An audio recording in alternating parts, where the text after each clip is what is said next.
अस्सलामु अलैकुम नाजरीन व सामईन, आपका हमारे ATR उर्दू चैनल में खैर मकदम और इस्तकबाल है। आज हम आपके सामने लेकर हाजिर हुए हैं दर्जा नहुम की किताब दरख्शां। इसे हम पढ़ रहे हैं आपके सामने चैप्टर टू चैप्टर और उसको सॉल्व कर रहे हैं, समझ रहे हैं, हर चीज को हम एक डिफाइन कर रहे हैं। यहाँ पर आज हम पढ़ने वाले हैं इस वीडियो में ज़रीफाना नज़्म।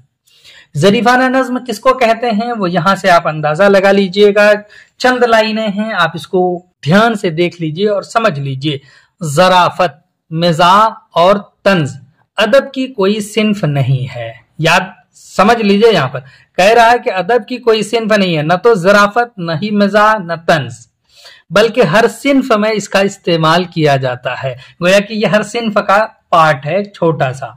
मिज़ाह और ज़राफत हंसने हंसाने का नाम है। मिज़ाह और ज़राफत किसको कहते हैं? हंसने हंसाने को। बातों को इस अंदाज से पेश करना, अब यहां से उसी चीज को समझ लीजिए। बातों को इस अंदाज से पेश करना कि पढ़ने पर बेसाख्ता हंसी आ जाए, मिज़ाह की खुसूसियत है। अगर बेसाख्ता हंसी आ जाए पढ़ते पढ़ते तो आप समझ लीजिए कि यहां पर मिज़ाह का उन्सुर है। और तंज में किस की बुराई, यानी यहाँ किस है, किसी की बुराई पर निशाना बांधा जाता है। यानी पढ़ते पढ़ते आपको ऐसा फील हो कि किसी की बुराई को लेकर किसी पर तीर चलाया है, किसी को तकलीफ और जिक्र देने की कोशिश की है, तो वो क्या है? तंज है।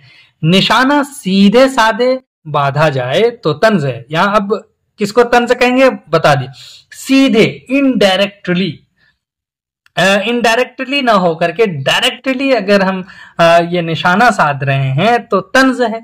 और अगर मिजाह के साथ हंसते हंसाते उलटते पलटते अंदाज में पेश किया जाए तो ज़राफत है। ज़राफत, मिजाह, तंज तीनों को यहाँ पर बता दिया है। अब आप समझ गए होंगे कि अगर मिजाह के साथ जो है तंज किया जाए तो वो ज़राफत बन जाते हैं। उर्दू के मिजाहिया शायरों में अकबर इलाहाबादी बहुत मशहूर है। मिजाहिया शायरों में शौकत थानवी, दिलावर फिगार, रिजा नकवी वाही और अहमद जमाल पाशा मिजाहिया शायरों में काबिल जिक्र हैं। इन लोगों का नाम मिजाहिया शायरों में आप ले सकते हैं।